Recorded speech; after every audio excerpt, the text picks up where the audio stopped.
2 Samuel 23 അധ്യായം. ദാവീദിൻ്റെ അന്ത്യവചസ്സുകൾ. ദാവീദിൻ്റെ അന്ത്യവചസ്സാണിത്.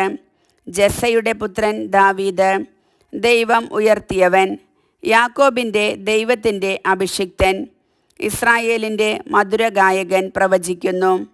കർത്താവിൻ്റെ ആത്മാവ് എന്നിലൂടെ അരുളി ചെയ്യുന്നു. അവിടത്തെ വചനമാണ് എൻ്റെ നാവിൽ. ഇസ്രായേലിൻ്റെ ദൈവം സംസാരിക്കുന്നു. ഇസ്രായേലിൻ്റെ ഉന്നതശില എന്നോട് അരുളി ചെയ്തിരിക്കുന്നു. മനുഷ്യരെ നീതിയോടെ ഭരിക്കുന്നവൻ, ദൈവഭയത്തോടെ ഭരിക്കുന്നവൻ, പ്രഭാതത്തിലെ പ്രകാശം പോലെ, കാർമേഘരഹിതമായ പ്രഭാതത്തിൽ പ്രകാശിക്കുന്ന സൂര്യനെ പോലെ, ഭൂമിയിൽ പുല്ലുമുളപ്പിക്കുന്ന മഴ പോലെ അവൻ ശോഭിക്കുന്നു. എൻ്റെ ഭവനം ദൈവസന്നിധിയിൽ അങ്ങനെയല്ലയോ? അവിടുന്ന് എന്നോട് ശാശ്വതമായ ഉടമ്പടി ചെയ്തിരിക്കുന്നു, സുരക്ഷിതമായി സംവിധാനം ചെയ്ത ഉടമ്പടി. അവിടുന്ന് എൻ്റെ രക്ഷയും അഭിലാഷവും സാധിച്ചു തരും.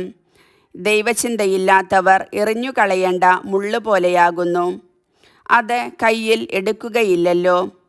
കമ്പിയോ കുന്തത്തിൻ്റെ പിടിയോ കൊണ്ടല്ലാതെ ആരും അത് തൊടുന്നില്ല, അത് നിശ്ശേഷം ചുട്ടുകളയും. ദാവീദിൻ്റെ വീരയോദ്ധാക്കൾ. ദാവീദിൻ്റെ വീരയോദ്ധാക്കൾ. തഹ്കെമോന്യനായ യോഷബ് ബാഷെബത്ത്, അവൻ മൂവരിൽ പ്രധാനനായിരുന്നു. അവൻ കുന്തം കൊണ്ട് 800 പേരെ ഒന്നിച്ചു കൊന്നു. മൂവരിൽ രണ്ടാമൻ അഹോഹിയുടെ മകനായ ദോദോയുടെ മകൻ എലെയാസർ.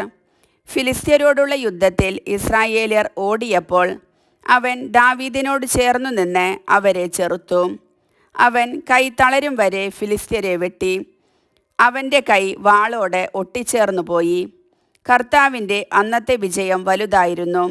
മരിച്ചു വീണവരെ കൊള്ളയടിക്കാൻ മാത്രമാണ് ജനം മടങ്ങി വന്നത്. മൂന്നാമൻ ഹരാര്യനായ ആഗയുടെ മകൻ ഷമ്മ. ഫിലിസ്ത്യർ ലേഹിയിൽ ഒരുമിച്ച് കൂടി. അവിടെ ചെറുപയർ നട്ടിരുന്ന ഒരു വയൽ ഉണ്ടായിരുന്നു. ജനം ഫിലിസ്ത്യരുടെ മുൻപിൽ നിന്ന് ഓടിപ്പോയി. എന്നാൽ ഷമ്മ വയലിൻ്റെ നടുവിൽ നിന്ന് അതിനെ കാത്തു. അവൻ ഫിലിസ്ത്യരെ കൊന്നു. കർത്താവ് വലിയ വിജയം നൽകി.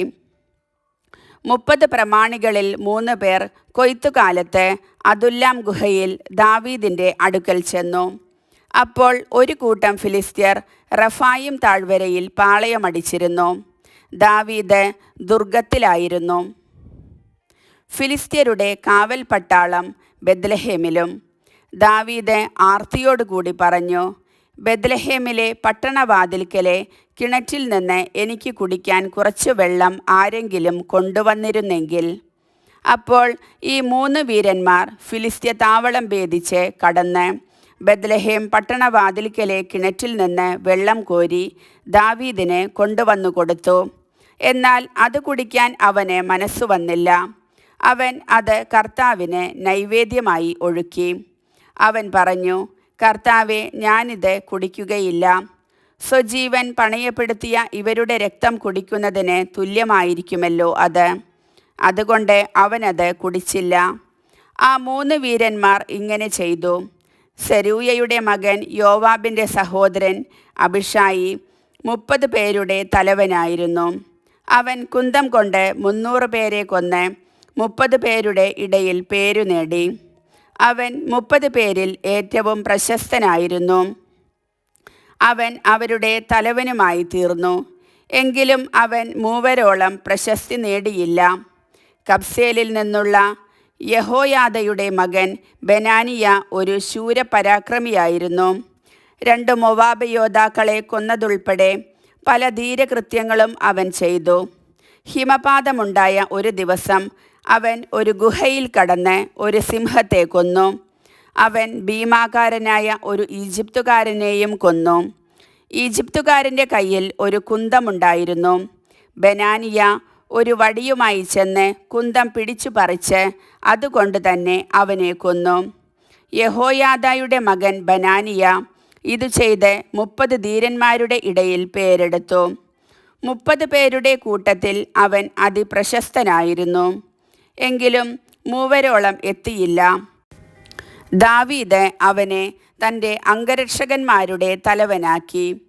യോവാബിൻ്റെ സഹോദരൻ അസഹേലായിരുന്നു 30 പേരിൽ ഒരുവൻ. ബത്ലഹേംകാരനായ ദോദോയുടെ മകൻ എൽഹാനാൻ. ഹരോദിലെ ഷമ്മായും എലീക്കയും. പെലേത്യനായ ഹേലസ്. തെക്കോവായിലെ ഇക്കേഷിൻ്റെ മകൻ ഈര. അന്നാത്തോത്തിലെ അബിയേസർ. ഹുഷാത്യനായ മെബുന്നായി. ആഹോഹ്യനായ സൽമോൻ. നെതോഫായിലെ മഹരായി. നെതോഫായിലെ ബാനായുടെ മകൻ ഹേലബ്. ബെഞ്ചമിൻകാരുടെ ഗിബയായിലെ റിബായിയുടെ മകൻ ഇത്തായി. പിറാദോണിലെ ബനാനിയ. ഗാഷിലെ അരുവികൾക്കടുത്തുള്ള ഹിദ്ദായി. അർബാക്യനായ അബിയാൽബോൻ. ബഹൂറിമിലെ അസ്മാവത്ത്. ഷാൽബോനിലെ എലിയാഹ്വ. യാഷേൻ്റെ പുത്രന്മാർ ജൊനാദാൻ. ഹാരാറിലെ ഷമ്മ. ഹാരാറിലെ ഷറാറിൻ്റെ മകൻ അഹിയാം. മാഗായിലെ അഹസ്ബായിയുടെ മകൻ എലഫലത്ത്. ഗിലോയിലെ അഹിത്തോഫലിൻ്റെ മകൻ എലിയാം. കാർമലിലെ ഹെസ്രോ. അർബയിലെ പാരായി. സോബായിലെ നാദാൻ്റെ മകൻ ഈഗാൽ. ഗാദിലെ ബിനി. അമ്മോനിലെ സേലക്. സെരൂയയുടെ മകൻ യോവാബിൻ്റെ ആയുധവാഹകനായ ബരോത്തിലെ നഹ്റായി. ഇത്രായിലെ ഈരായും ഗാരബും. ഹിത്യനായ ഊറിയ. ആകെ 37 പേർ. കർത്താവിൻ്റെ വചനം.